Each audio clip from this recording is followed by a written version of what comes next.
Hey, it's Ben again with another math video. This one's going to be about the parts of an expression, or in this case, we're going to talk about the parts of a function, which are similar to the parts of an expression and extent. So let's just jump right in. So here's our problem. You throw a ball in the air, and the height of the ball follows the function below. That is, it will follow the function if you are 2 meters tall and you throw the ball in the air at 10 meters a second. So what we want to do here is we're going to label all the parts. So here is our function, and here's another form of the same function. And we just want to, label all the parts and see where those parts come from. That's going to be the goal of this lesson. Okay, so let's just do some simple labels. First of all, obviously, maybe not obviously, the name of the function is h. So the function name we call h. So when we're talking about the function h, we're talking about this function, which could also be written like this here. We also have this t in here, which is the variable. The variable is time. So h represents height and t represents time in seconds. The other thing we might notice is some more obvious things, like that there are plus signs right here. And the reason I labeled these plus signs is that plus signs separate what we call terms. So each of these in red here, each of those is a separate term. So -5 times t to the second, that is a term. 10t is a term. 2 is a term. This function has 3 terms, we say, and we call that a trinomial. We'll get into the names later, but saying that this function, each one of these is called a term. And terms are separated by plus signs, or they can be separated by minus signs. We might see that later. The other way we could write this function is, as I said, is like this here. So this function we see is separated, the parts of it are not separated by plus signs, but instead they're separated by these parentheses. So you see them, I have the arrows pointing to all the parentheses. So these are 2 separate sections of this function, and they're separated by parentheses. Oops, I wrote 6/10. I meant to write 2/10. So yeah, so this point here, if you're trying to graph this, just notice that this is a 0.2, and when you plug this into your calculator, you should get the same thing. This should be the same thing as this when you plug into Desmos. I made the mistake many times, so hopefully I have it right this time. So here's another way we could label this function. So there's a lot of definitions or words here. I don't want to use the word terms because that's a math word, but there's a lot of math words in here. This is more mathy labeling than the last slide. So this -5 here is called a coefficient. Anything multiplied by a variable, by this variable t, is going to be called a coefficient. So this 10 here that I didn't put in green, but I should have, is also a coefficient. But the 2 here doesn't have a variable with it, doesn't have a t with it, so it's not called a coefficient, it's called a constant. So think about the word constant. Constant is the opposite of varying. So a constant means not changing, right? And the word vary means changing, and that's where we get the word variable from. A variable is something that changes. So something without a variable is not changing, and therefore it is constant. So that's why we call this 2 here a constant, because it has no t with it. Unlike this 10 and this -5, we call coefficients because they go with the variable.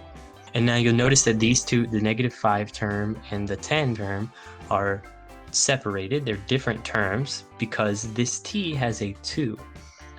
This 2 is the power of the t. The 2 is the exponent. It means multiplied by t twice, so t times t.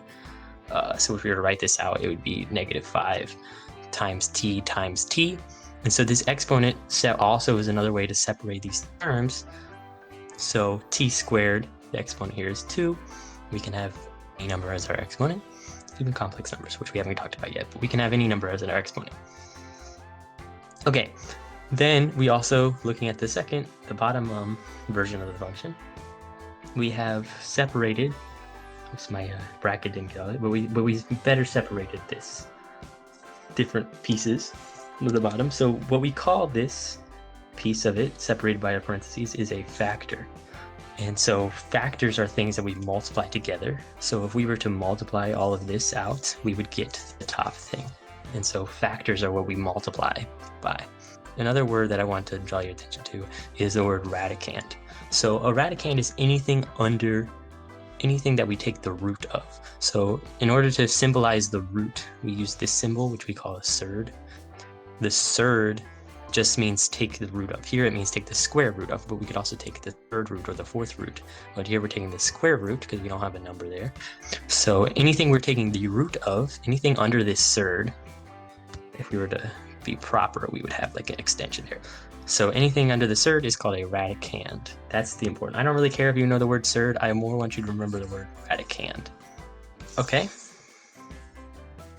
So some more things we could label are more in context is where these numbers come from, where the actual numbers in this come from. So we talked about the variable represents time, and the function represents the height. But where does this 10, where does this 2, where does this -5, where does this 1 plus 0.2 times the square root of 35 come from? So first I'm going to talk about the 2.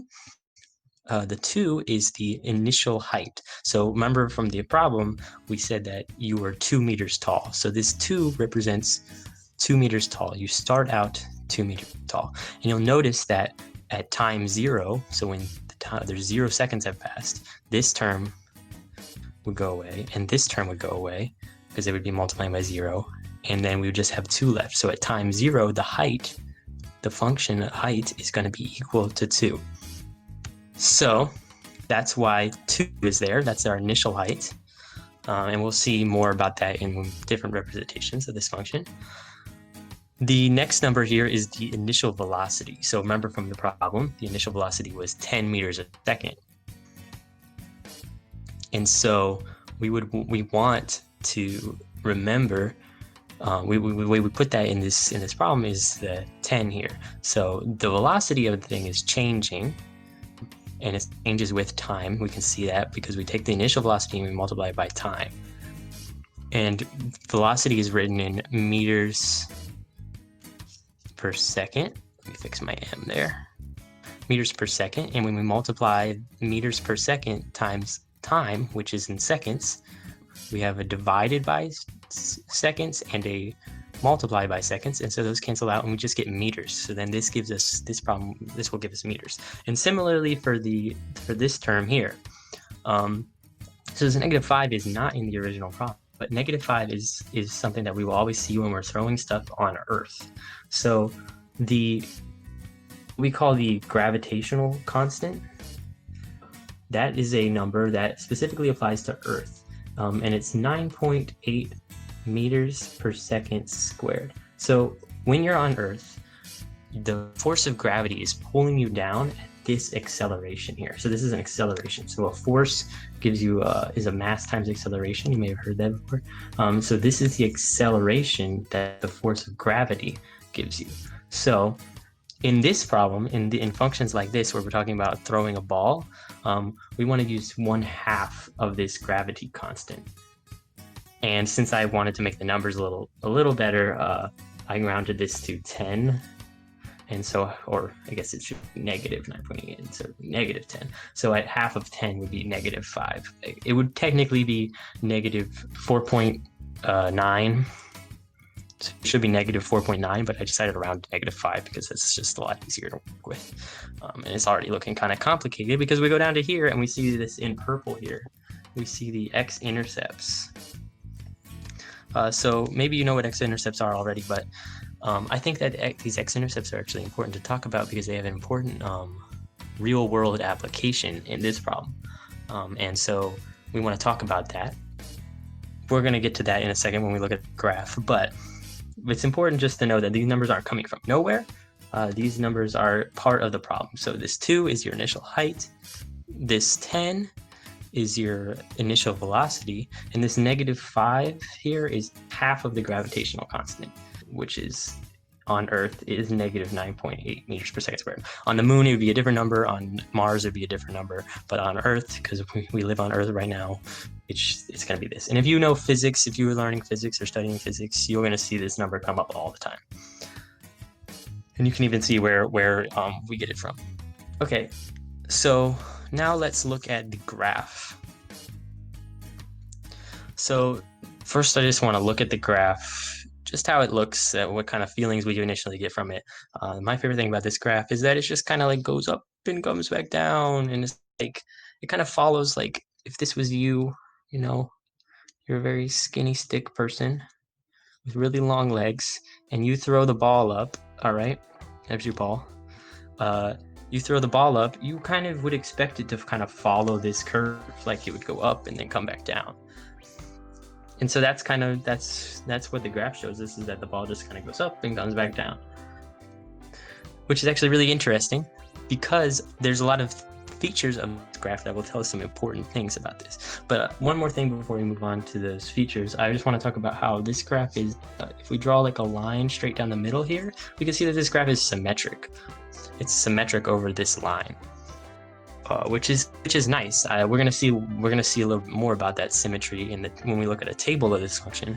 But it's nice to note that the graph is symmetric, and when you look at the table, you'll also see that it's symmetric. So that's the connection there between the graph and the table.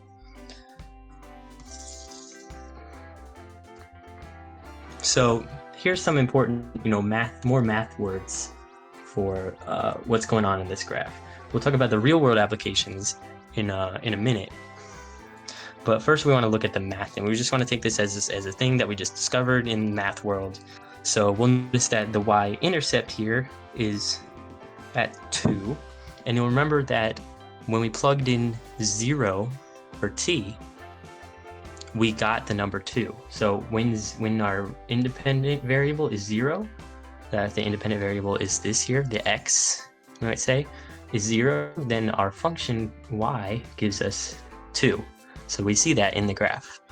We also see that the function reaches a peak here as a vertex. The parabola is a vertex at time 1, and it reaches 7 meters in the air. So let's not forget the context here. The first number is going to be t, the time, which is in seconds, and the second number is going to be h, the height, in meters. So the height is going to reach 7 meters, and then it's going to come back down, and we see these x-intercepts, those purple numbers I put in purple earlier, and I said were x-intercepts. We see them on the graph right here. This is where they hit what we call the x-axis, and so we see that one is here is negative seconds, and the other here is a little bit more than 2 seconds. So yeah, let's kind of look at what this means for our problem. So we want to make sure we take this in context, and we'll notice that the original height, your height when you were throwing the ball was 2 meters, and we see that at 0 seconds, the function gives us 2 meters. So maybe I'll draw my picture of you again. This is you throwing your ball. And so then you throw your ball up, and it reaches a maximum height of 7 meters. That's where our vertex is. This is where it starts coming back down. So our maximum height is 7 meters. So it starts 2 meters, you throw it 7 meters in the air, and then, if you're not there to catch the ball, or actually, maybe let's start with, if you are there to catch the ball, it will land back in your hand at 2 meters, or it'll hit you in the head, I guess, after 2 seconds. So you're 2 meters tall, so then the function comes back, the ball comes back after 2 seconds. That's where this 2 here. So after 2 seconds, the ball will come back and hit you in the head. But if you get out of the way quick enough, the ball will hit the ground, and it hits the ground right where the function hits the x-axis. So you can see that the ball, let me use a different color. You can see that the ball travels up, follows this line, and it will hit the ground, and the ground is this x-axis. That's why we made the function this way, is the ground is this x-axis here. And so they will hit the x-axis, it will hit the ground after this many seconds. This number is a little bit more than 2 if you plug it into your calculator. So yeah, I didn't want to plug this into my calculator because I thought it was nice. It was a little better to keep it like this, just to show you that there's a calculation there. We'll talk about how you get this number when we talk about the quadratic formula, but you can see that the ball hits the ground at this number. So this number is important. You'll also notice that it doesn't hit the ground at this number because that's at negative seconds. So maybe if you went backwards in time, it would be on the ground at that time. But if you we always go forward in time because we're, human beings. So we're gonna say that it hits the ground at that many seconds. So let's look at the table here. So we want to notice that the time is we have time in seconds on this side and then the height. So at time 1, the height is 7. At time 0, the ball hasn't been thrown yet, so the height is 2. That's your height.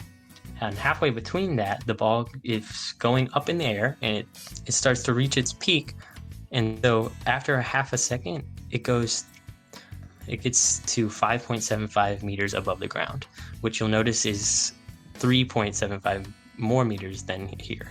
So the ball is not traveling at a constant rate. It's slowing down, or it's slowing down, whatever. So at half a second, it goes this high in the air, and then at 1 second it reaches its peak. That's what we saw in the graph, was that it reached its peak at 1 second. And so then at 1.5 seconds, a half a second later, it goes back to the same number.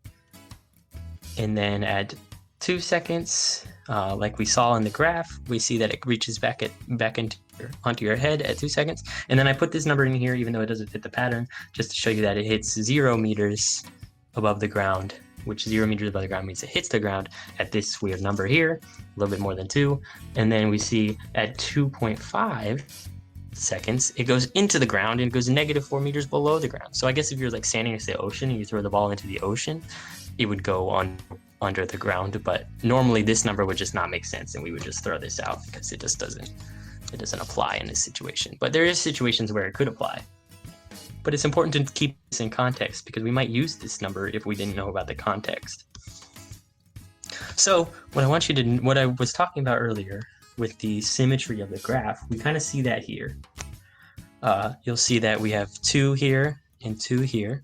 We have 7 in the middle, and then we have this 5.75 and 5.75 number showing up again. And if we were to put in more numbers here, you would see that more and more symmetry here, and it's symmetrical around this middle part here.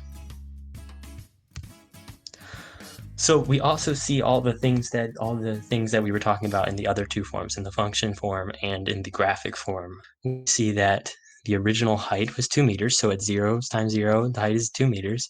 We see the maximum height is after 1 second, it hits 7 meters. You see that it comes back into your hand at 2 seconds, and we see that it hits the ground at 1 plus 0.2 times 3 square root of 35 seconds. We see all the same numbers showing up again and again and again in this function. So a quick summary of all the terms that I want you to remember from this. The first term is term. A term is a part of an expression separated by a plus or a minus. So down here, this 3 times x squared is a term, 6 is a term, and they're separated by this minus sign. We also can talk about factors. So when everything is multiplied together, we have factors. So this is a factor of this expression. This is a factor of this expression, and even 3 is a factor of this expression. It's things that are multiplied together to give you the whole function. A coefficient is a number multiplied by a variable. So here we see this 3 is multiplied by the variable x. So 3 is a coefficient. Another thing that I want you to remember is what a radicand is. A radicand is any number under a surd or under a root. So this little Vans symbol here is a root, and so the 2 is we're taking the square root of this 2. This 2 is also a radicand. So these 2's are radicands. And then the last thing I want you to remember is probably a word you already knew, which is exponent, which is anything that a variable is raised to. So the power of the variable, the number of times you multiply the variable by itself. This is exponent here. And don't worry if you're a little confused about factors, because we're going to have a whole section on it. Factors are really important in math too, so don't worry too much about that for right now, but you should know terms, coefficients, radicands, and exponents.